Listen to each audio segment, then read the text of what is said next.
Mike, I know you've done this many times over during your career, talk about your background and all that, and I think it would be an appropriate place for us to start here.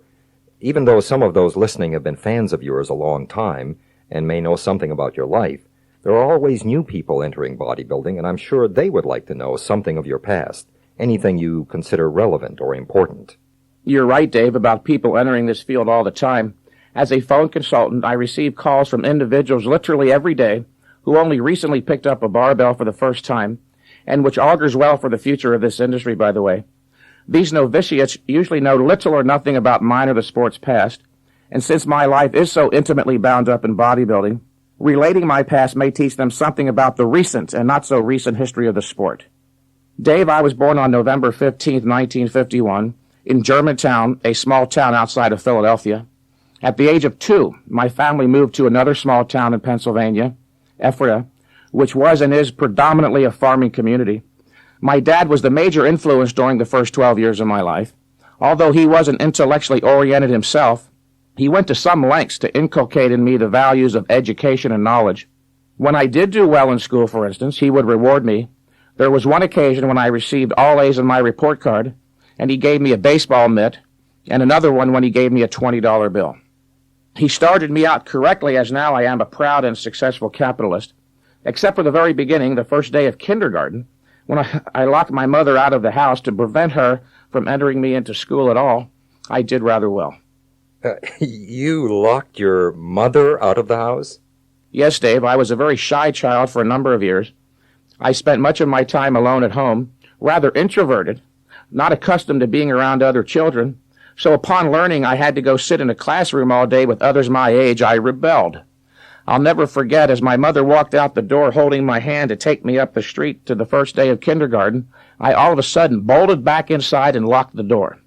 It never occurred to me that she'd have a key, but my next remembrance of that day was my mother walking into the classroom where all the children were seated, carrying me wailing under her arm.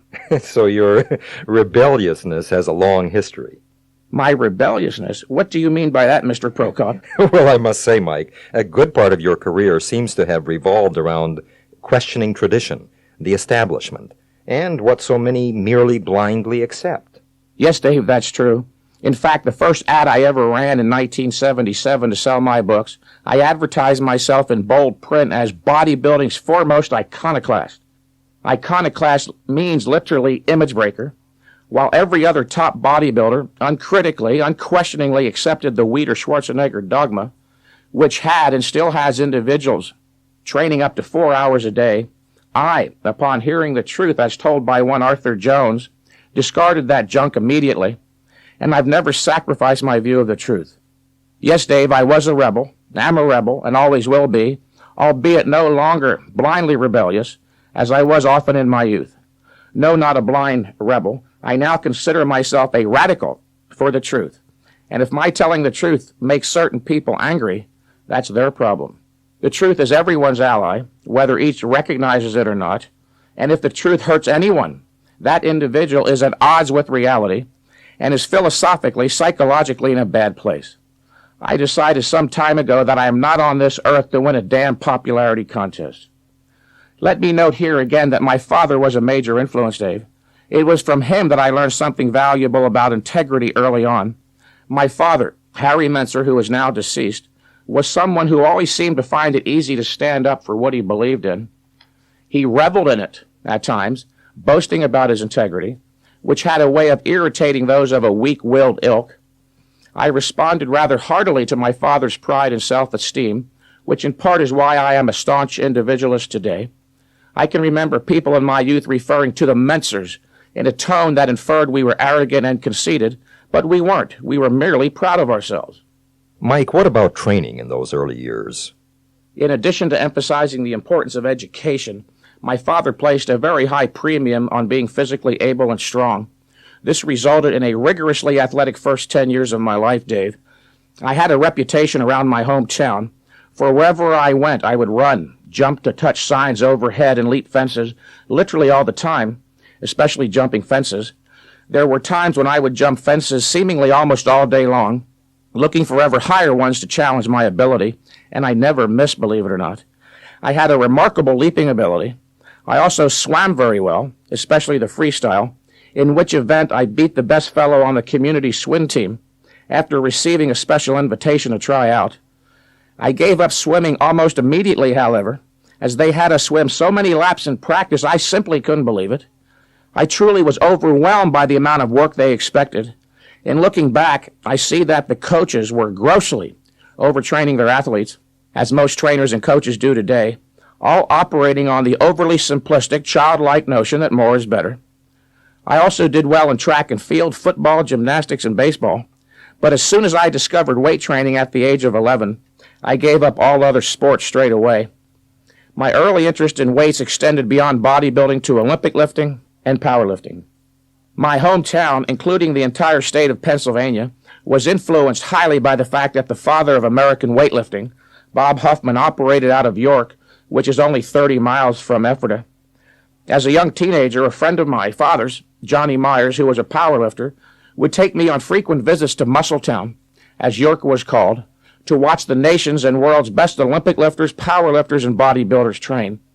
I got the opportunity to spend entire Saturday afternoons at the then famous York Barbell Club, watching men like Bill March, Tony Garcia, and the precocious Bob Benarski, our best ever heavyweight Olympic lifter, practice technique as well as challenge their personal bests in the press, snatch, and clean and jerk.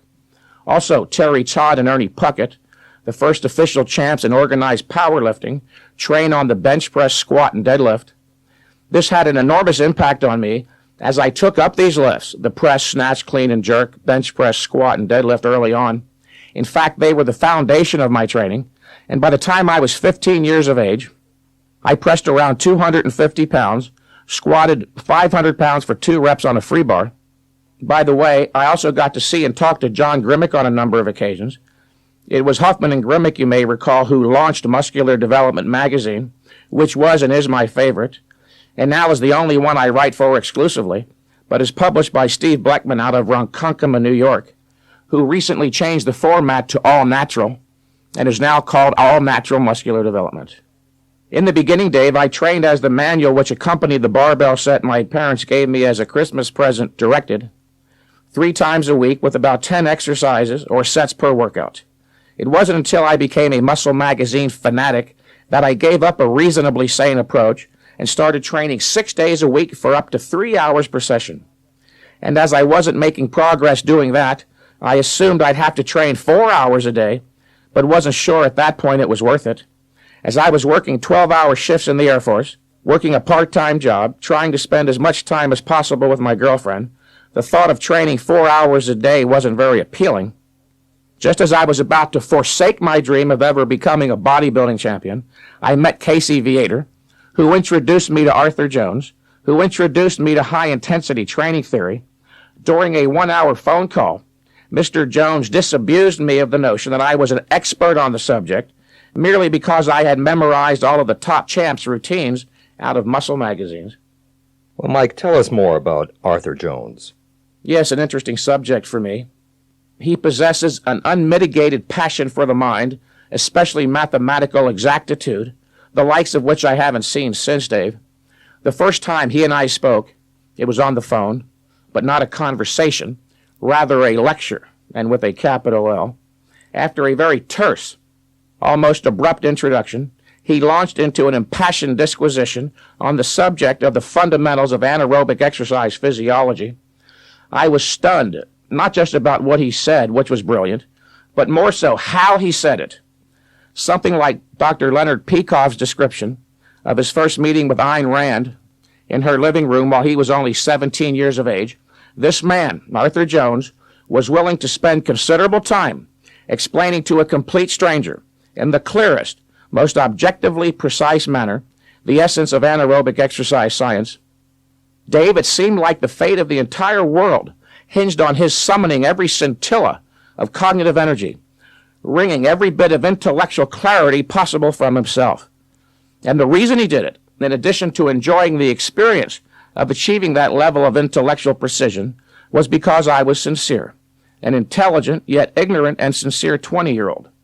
And as Dr. Peikoff also said about Ayn Rand, that he never expected to meet another individual again with the likes of her intellectual passion, I suspect I'll never meet anyone quite like Arthur Jones again. That is one of the most insightful stories I've ever heard, both about Mike Mentzer and about Arthur Jones. Certainly unique. Well, Mike, thanks for sharing that. But now, what about Steve Bleckman? I know that you were a writer for Joe Weider for 20 years. In fact, we worked together at one point in the Weider office in Woodland Hills, as you recall. What happened? After 20 years, all of a sudden, you're off and working for Steve Bleckman. I originally moved, Dave, to Southern California 20 years ago at Weider's invitation to write for his magazine Muscle Builder, which now, of course, is Muscle and Fitness. The first few years, Joe and I got along extremely well. Not only did we work well together during that period, we socialized quite a bit, and as many who were there recall, he seemed to regard me almost as a son, believe it or not. Joe had a certain love for philosophy, as I did, so he finally had a top bodybuilder he could promote, who he could also talk to on a higher level. And promote me he did, Dave. There were as many as 4 and 5 of my articles appearing in each issue of Muscle Builder. I was appearing in his ads and was on the cover regularly. Then, in the aftermath of the 1980 Mr. Olympia, I vociferously protested in magazines and at my seminars that the contest was fixed for Arnold to win. This enraged Ben Weider, who talked about it to Joe, and apparently Ben's wrath rubbed off on his brother, and he eventually turned against me. Without belaboring it, Dave, our relationship, that is, Joe's and I's, hasn't been the same since. I perceived a further cooling off of Joe toward me several years ago, after Dorian Yates won his first Mr. Olympia, in fact. Dorian was very gracious at the time to cite me as his idol, and even credited heavy-duty, high-intensity training for building his physique. This was the first Mr. Olympia that Mr. Weider couldn't claim he had trained. At about the time that Dorian had burst onto the scene, I was reaching a creative pinnacle, and my articles in Flex magazine were received, with Dorian giving me credit and Heavy Duty receiving ever greater recognition and acceptance. I believe Joe thought that he had created a monster, a threat to his concept as trainer of champs. But to his credit, Joe still allowed me to write for him. Mike, haven't you trained a few other top bodybuilders? Yes, including Aaron Baker, David Dirth, Roland Kickinger, and David Paul, the barbarian of movie fame. Well, how did they do under your guidance?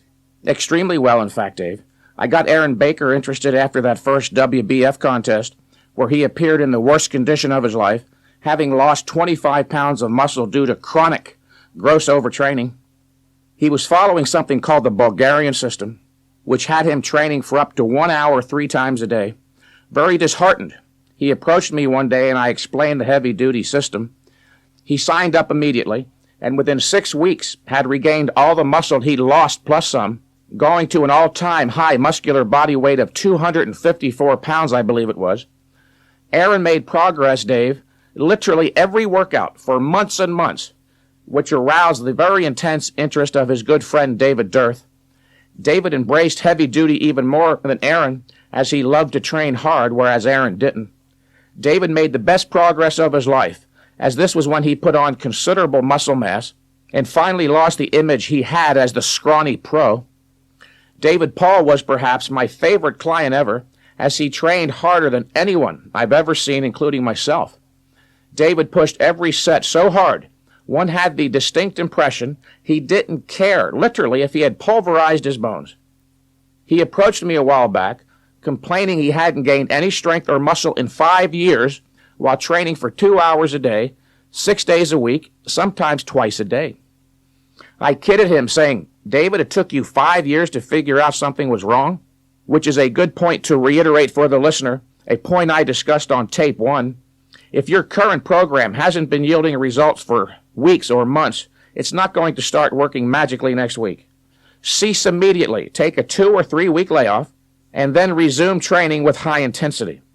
David Paul, by the way, put 185 pounds on his squat in 4 weeks and gained 7 pounds of muscle that month.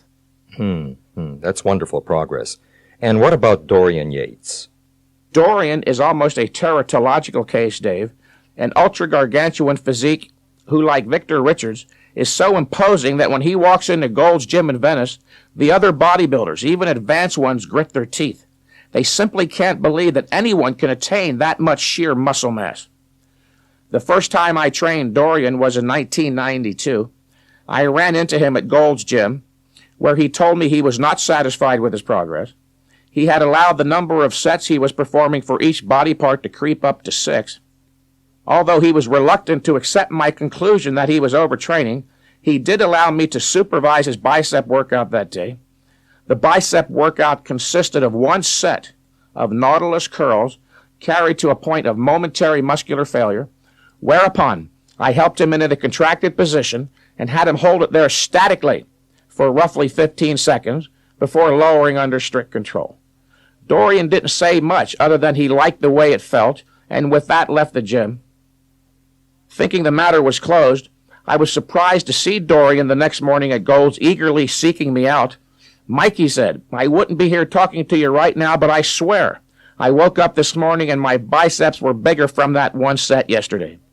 And with that, Dave, we, Dorian and I, agreed that I'd train him for the next 2 weeks so he could learn the 1-set system and use it when he returned home to England to prepare for the 1993 Mr. Olympia. I trained him on a couple of different occasions after that, but lately he's made it a point to steer clear of me. I suspect he didn't like all the publicity associating him with Mike Mentzer. As a multi-Mr. Olympia winner, he is looking to create his own mythology, if you will. And possibly because he found out that it wasn't politically correct to be lauding me in flex and muscle and fitness. That's too bad. Well, in a way, perhaps, Dave, but remember, Dorian is his own man and must do what he regards as best for his career. He had been so kind as to endorse my heavy-duty system in my magazine ads, which has helped the cause, and I sure do appreciate it. To pick up the thread, Mike, where does Steve Bleckman enter the picture? At the right time. In the early part of 1995, in fact, when I was really starting to grow uncomfortable with the strain between Joe Weider and myself, certain individuals who had contact with Mr. Bleckman began reporting to me that he was interested in having me work for him. I had never heard of the man before and would reply to these people, "Look, if Mr. Bleckman is interested in having me work for him, why doesn't he call me?" And lo and behold, it wasn't long after that I received a phone call. And I'm glad he did call, for we hit it off very well from the outset, and I have no regrets about leaving Weider and signing to work exclusively for Steve and the best magazine on the market, namely All Natural Muscular Development. Mike, I'm glad to hear you and he are getting along so well. Yes, he is an interesting, intelligent, as well as a very decent man, Dave.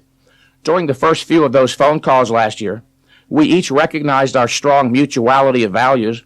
In addition to being about the same age, both of us have had a lifelong love of bodybuilding, enormous respect for the intellect and science, and a strong desire to advance the bodybuilding industry's future. In fact, Steve sees himself as the man to possibly direct or redirect the future of this sport or industry. He possesses a restless intelligence and exacting standards that demand ever more complex challenges. He also has enormous resources, including time. At the age of 43, Mr. Bleckman is imbued with the cardinal element of youth. He knows that great things are possible and has the audacity to achieve them. And with regard to the Bleckman Brothers Twin Lab Supplement Company, I decided to endorse their Creatine Fuel Plus because it, like the rest of their supplements, is the best on the market. Last year, in 1996, I visited Steve and his brothers at the Twin Lab facility in Ronkonkoma, New York. While I was prepared, Dave, not to be unduly impressed, as I had heard reports from a few others, including John Romano, as to how great an operation Twin Lab truly is, I was still very, very impressed. As Ross Bleckman started me on the cook's tour of the factory and warehouse, I couldn't help but notice the great pride he had in regard to their achievement. And by the time we were halfway through, I saw that his pride was certainly justified. The warehouse is enormous, packed with material and product, from the floor to the top of the 35-foot ceiling, much of it on conveyor belts, which keep everything moving all the time so there is never more than 2 days storage, and thus that the buyer receives fresh quality product, which is their forte. They have so many fail-safe backup systems at every step along the production line to ensure quality.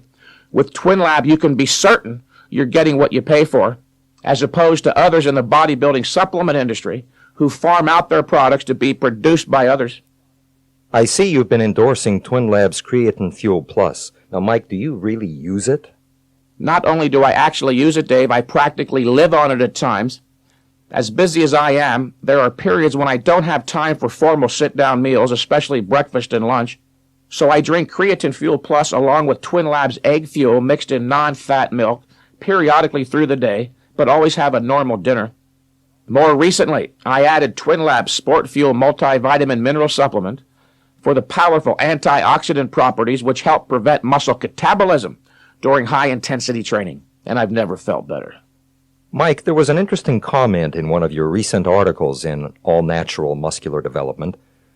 You stated that you've mastered bodybuilding science. To be precise, Dave, I stated that in looking back to when I wrote Heavy Duty 1 4 years ago, I realized that my level of understanding of the fundamental theoretical principles of bodybuilding science was something on the order of 2 + 2 = 3.5. As a result, my client's progress wasn't as good as it could have been. Now my understanding is the equivalent of 2 + 2 = 4. And that shows up in my clients finally achieving results I always knew were possible. Before, I would only occasionally have someone gain 10 to 20 pounds in a month or 30 to 40 pounds in 3 to 5 months. Now such gains are the rule. When I mentioned the fact that I have finally mastered the fundamentals of bodybuilding science to someone on the phone recently, he said, "There you go again, posturing, Mentzer, always so damn certain. How can you possibly claim such a thing?" And I responded, "Didn't you, sir, master the fundamentals of mathematical science, namely addition, subtraction, multiplication, and division?" I didn't say, I continued, that I'm omniscient or infallible, or even that I possess an exhaustive knowledge of exercise science. Give me a break, I continued. I'm a little slow. It took me over 20 years to master the simple fundamentals of bodybuilding science, and which may be summarized like this. To be productive, exercise must be number 1, intense, number 2, brief, and number 3, infrequent. The fundamentals, in other words, relate to the issues of intensity, volume, and frequency. Now, in stating that I've mastered the fundamentals of bodybuilding science, listener, I can't say necessarily that I would start you or a new client on the same baseline program that the Almighty would, as mentioned on a previous tape. What I do is start the individual on a proven baseline program, one that has worked well for the majority. If after checking his strength increases, once he has completed 2 or 3 cycles of the 4 workouts, I deem his progress is not satisfactory, I make modifications. An important observation I made several years ago, having been a trainer for 2 years at that point, is that those with what I refer to as linear physiques, those with slighter builds, most often individuals 5'10" or taller, and 150 to 185 pounds or so, are the ones who usually do not tolerate high-intensity exercise stress quite as well as others. And with those of that body type, whose training history already clearly reveals a lower exercise stress tolerance, I start them out on a modified program, which I refer to as the consolidation program. I understand, Mike, that your new book, Heavy Duty 2, Mind and Body, which is filled with quotes, has a quote from Thomas Jefferson as the first quote of the book. Yes, and it is perhaps President Jefferson's most famous. He said, "Fix reason firmly in her seat, and call to her tribunal every fact, every opinion. Question with boldness even the existence of a God, because if there is one, he must more approve of the homage of reason than that of blindfolded fear." Close quote. If anyone listening thinks that the material on these tapes is too intellectual, Dave, that perhaps people shouldn't be expected to learn philosophy, remember, bodybuilding does not exist in a vacuum apart from the rest of life. Even within bodybuilding, if one desires to learn to distinguish between true and false ideas, he must learn to reason, and only a rational philosophy can teach that. This is the end of Side 1. Please turn over the tape at this point to continue with Side 2. Well, now that you've raised the point, Mike, I think it would be appropriate to ask, what is philosophy exactly? Philosophy, Dave, is the intellectual discipline whose purpose is to study the fundamental nature of things, which then enables the special sciences to study isolated aspects of the universe. Or, one could say that the purpose of philosophy is to teach man to make valid identifications, i.e., establish the identity of the fundamental nature of things. And one may learn to do this only once he has come to understand the 5 branches of philosophy, Dave, forming the base of philosophy's hierarchical knowledge are metaphysics, which studies the fundamental nature of reality and man, and epistemology, which studies the nature of knowledge and man's means of acquiring it. Logically based on and derived from these two fundamental branches is the third branch, ethics. It is only on the basis of having properly identified the fundamental nature of man, including his means of knowledge, and of the universe in which he acts, that it is possible to formulate a prescription for what man ought to do. Whereas the first two branches are essentially descriptive, ethics is prescriptive. The task of a proper, non-religious, scientific ethics is to teach man, quite simply, to make the right choices. The next step up man's hierarchical structure of knowledge is politics. Its proper function is to identify and implement the principles that serve as a logical transition from guiding a man's actions to guiding his actions with others, and to tie it all together and present man his abstract theoretical philosophy in concretized form for his pleasure and contemplation is aesthetics or art. Everyone listening to this tape has a metaphysics, a view of reality, an epistemology, a view of knowledge, an ethics, a code for making choices, a politics, and an aesthetics or art values. In short, he has a philosophy. Man needs a philosophy in order to live. The only alternative, Dave, is whether the individual gains his philosophy by chance or by choice. That's all I want to say about the 5 branches, except that if anyone listening does care, if you don't want to leave the creation of your soul to chance, literally, and that is the issue, then start studying philosophy by reading Ayn Rand's novel The Fountainhead, and concurrent with reading The Fountainhead, I'd strongly suggest you read her book of explicit philosophical essays entitled Philosophy. Who needs it? That sounds almost frightening. Leaving the creation of one's own soul to chance. Well, it shouldn't frighten anyone, although it should have a sobering effect. Most in our culture have, in fact, left the issue of their own souls to chance influences. One's soul, Dave, is not some gossamer-like, ghostly ethereum lodged in his nervous system. Your soul is your consciousness, which is comprised of 2 elements, your ideas and your emotions, which are integrated. Your emotions are literally the products of your ideas, your thinking. And most people blindly and uncritically accept their ideas from magazines, books, movies, family, friends, teachers, by osmosis from the cultural atmosphere, as Ayn Rand put it. As a result, many of their ideas or beliefs are contradictory, which is why they are torn by conflict and thus uncertain about so many things. Without philosophy, one cannot critically evaluate ideas, and he perforce becomes a man of mixed premises, with a soul like a shapeless piece of clay, stamped by footprints going in all directions. With a proper understanding of the power of ideas, that is philosophy, one can achieve an integrated personality, as I described on tape 1, where there are no contradictions between a man's thought, feelings, and actions. Well put, Mike. You know, one of my favorite articles of yours in All Natural Muscular Development had as its theme the issue of concrete-bound bodybuilders versus principled bodybuilders. Now, what in hell does concrete-bound mean? That's one of my favorite topics as well, Dave. Let me explain how I came to write that piece. I receive phone calls and letters regularly from bodybuilders who are being harassed by others in their gym merely because they are training in a radically different fashion, namely with brief and infrequent high-intensity workouts. They are usually called crazy, and some have even been threatened with physical violence, literally.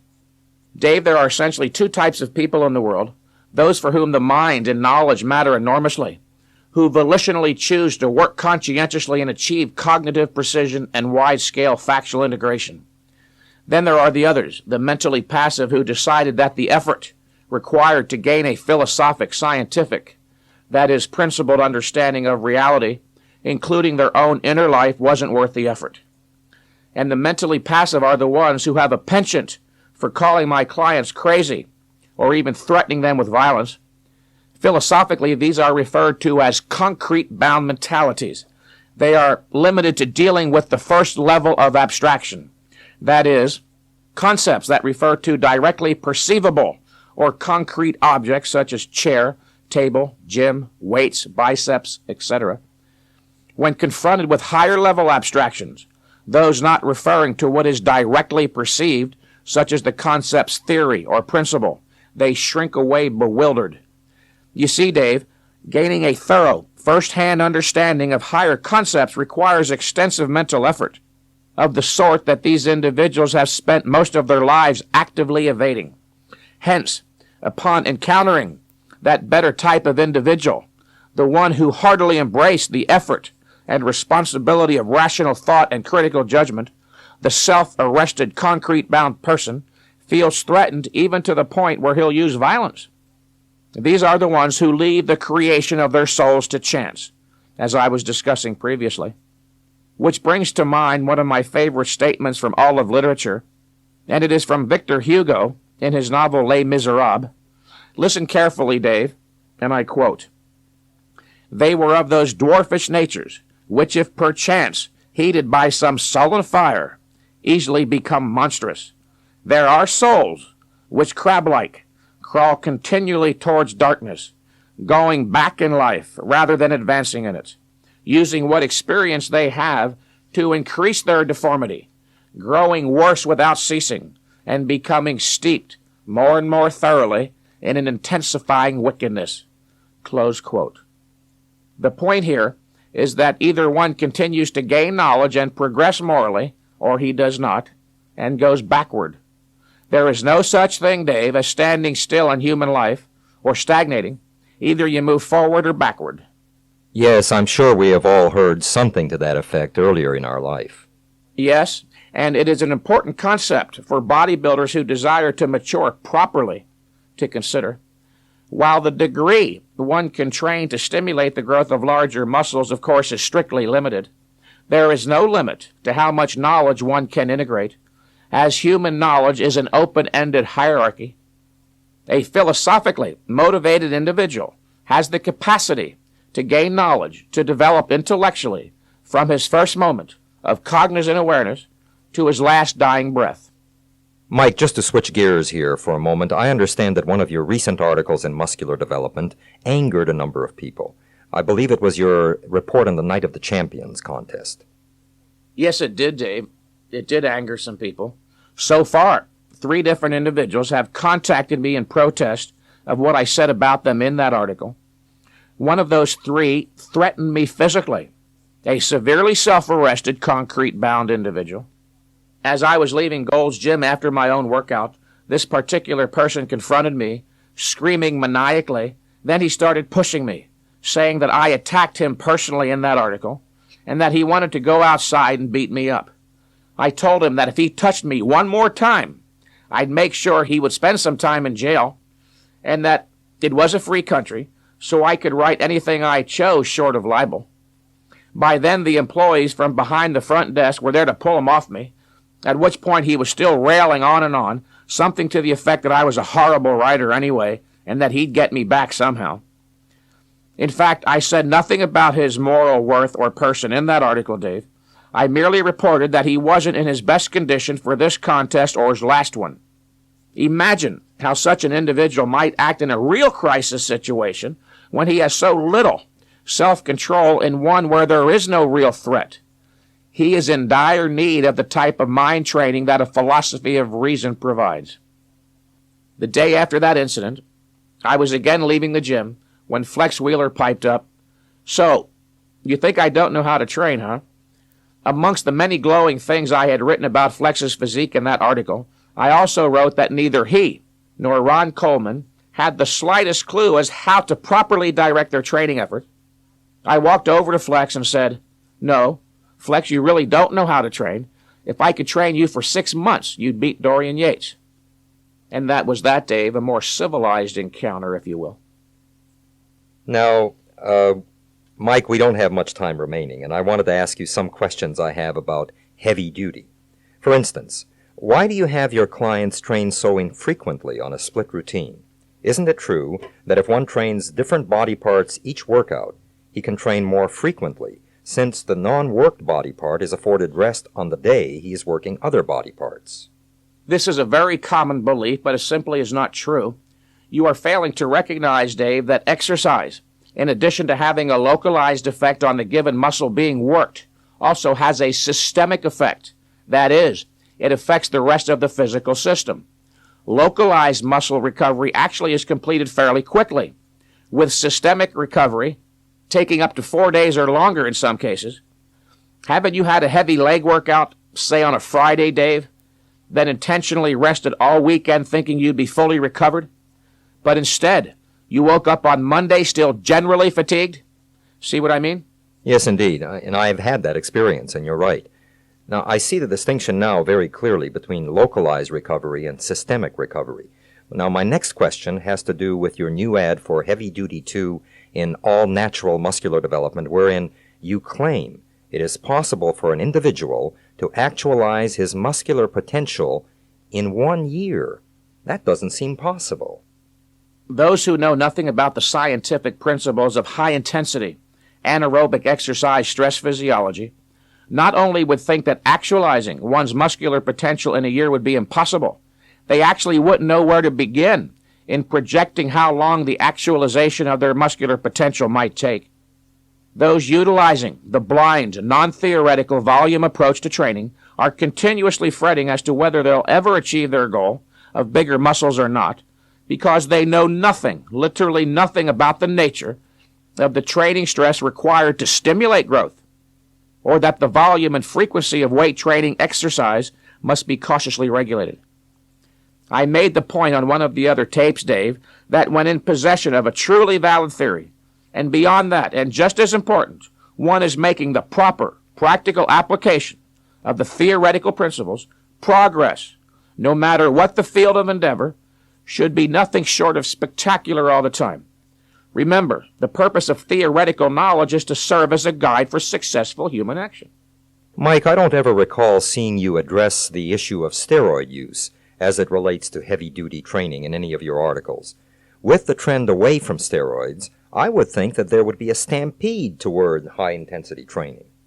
Dave, this is one of the most pressing issues in modern bodybuilding, the move away from steroids and their resultant effect on training. But your posing of the question implies a consideration perhaps not generally understood. The reason some bodybuilders have gained muscle with volume training relates to the fact that steroids act primarily as recovery ability enhancers. Were those same bodybuilders to train for 2 hours a day, 6 days a week without steroids, they would begin to lose muscle mass almost immediately.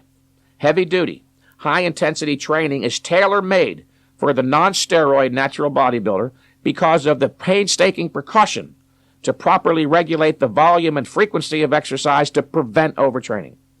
I'd like to warn the neophyte bodybuilder that those outlandish routines you read about in certain muscle magazines, which advocate that you train like the top champs for hours every day, were developed with the explicit understanding that steroid use increases recovery ability or exercise stress tolerance manyfold, yet continue to be promulgated by unscrupulous publishers who refuse to inform their readers, the majority of whom are natural, non-steroid bodybuilders, that the top champs who employ them are drug users.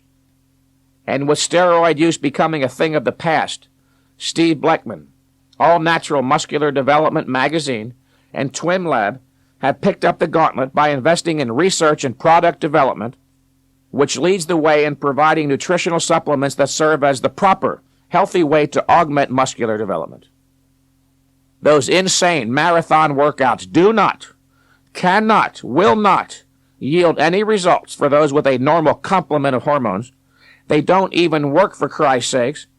For many who do take steroids, as innumerable of my phone clients have reported, only those with superior genetics who take steroids make progress while training with the marathon or volume approach, and even they would make much greater progress, of course, if they trained properly. The proof of that is my own success with heavy duty, Casey Viators, Aaron Bakers, David Durst, David Pauls, not to mention Dorian Yates, and my hundreds of clients. What about women, Mike? Does high intensity work for them as well as men? Yes, because the principles of human physiology, Dave, are just that. The principles of human physiology. They are applicable to all, male, female, black, white, tall, short, young, and old, with some variations, of course.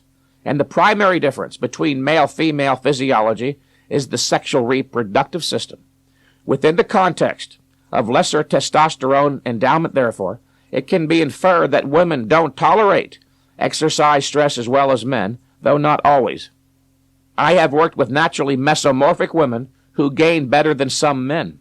My advice to women is to follow the advice in these tapes and the accompanying booklet and start with the baseline workout, whether the goal is to become a bodybuilder, a fitness competitor or model, or even just develop optimum fitness for personal reasons. And what about older people? In fact, high-intensity training is very good for older people, as without some form of weight-bearing stress, older women in particular become prone to osteoporosis, which is demineralizing of the bones. Older people, men and women, also tend to lose lean mass unless they engage in some form of weight training and aerobic exercise. And as you know, the loss of lean mass results in the slowing of the metabolism, which makes it easier to get fat. I would imagine many like your heavy-duty workouts because they are brief and infrequent. I have spoken with numerous people, especially intelligent, career-oriented individuals, who were either about to give up weight training or were reluctant to start as they were under the impression that training every day for an hour or two was required, and they just couldn't justify, Dave, that kind of time expenditure. Then they read about my approach and only trained for 20 minutes every 4 or 5 days, and now these same people are quite delighted with their progress. What never ceases to amaze me, Dave, is the number of bodybuilders who scoff at the mere suggestion of even trying heavy duty and continue to slave away for hours a day with little in the way of meaningful progress. Throughout human history, men have done all they could to avoid slavery, and here in the latter part of the 20th century, there's a group of knuckleheads who seem to willfully embrace the role of beast of burden. What about aerobic exercise and cardiorespiratory health? Dave, aerobics have been inordinately emphasized over the last decade, ever since it was recognized that the public is more likely to engage in low-intensity aerobic activity than in high-intensity anaerobic activity. Some may recall that prior to the heavy emphasis on aerobic conditioning, the primary emphasis was on something called total fitness. Total fitness is comprised of several components, including skeletal muscle strength, flexibility, endurance, the building and maintenance of lean mass, and positive self-image, all of which are best achieved through a properly conducted weight training program. Aerobic activity does next to nothing to provide for increased skeletal muscle strength. In fact, by overworking certain few muscles to the exclusion of working others at all, aerobics can create imbalances in the skeletal muscular system, which increases the likelihood of injuries. Nor does aerobic exercise improve flexibility, anaerobic endurance, or lean mass. And it was never cast in stone that one must limit his activity to repetitive movement of the legs as on a treadmill or Stairmaster to improve his cardiorespiratory endurance. The cardinal principle for improving cardiorespiratory fitness is that the individual sustain a certain age-related pulse rate for at least 12 to 20 minutes. This can be easily accomplished with high-intensity training by limiting rest time between sets. Or, if a person is hell-bent on doing aerobics, remember, it is possible to overtrain here, too. When training in high-intensity fashion, as described on Tape 2, limit aerobics to no more than 20 to 30 minutes twice a week. And for the bodybuilder who is seeking to develop maximum muscle mass in the shortest time possible, I strongly advise he eliminate aerobics entirely for a while. This is because the body has a strictly limited adaptive capacity. It's not as if the body has 100 units of adaptive resources for increases in strength of size and 100 units available for adapting with increased endurance. The body possesses but 100 units of adaptive energy, period. Or in other words, training guided by mixed premises will not yield results of the same magnitude as would adaptive specific training. Mike, I see that our time is up. Thank you very much for a most enlightening interview, and I will look forward to talking to you again soon. Dave, it was my pleasure.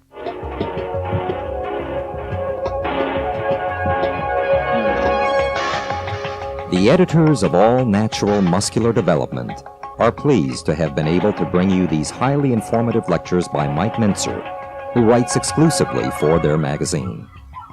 Pick up a copy today, or better yet, order your subscription to All Natural Muscular Development at 40% off the newsstand price by calling 1-800-835-2246, extension 500. That's 1-800-835-2246, extension 500. And remember, keep pumping.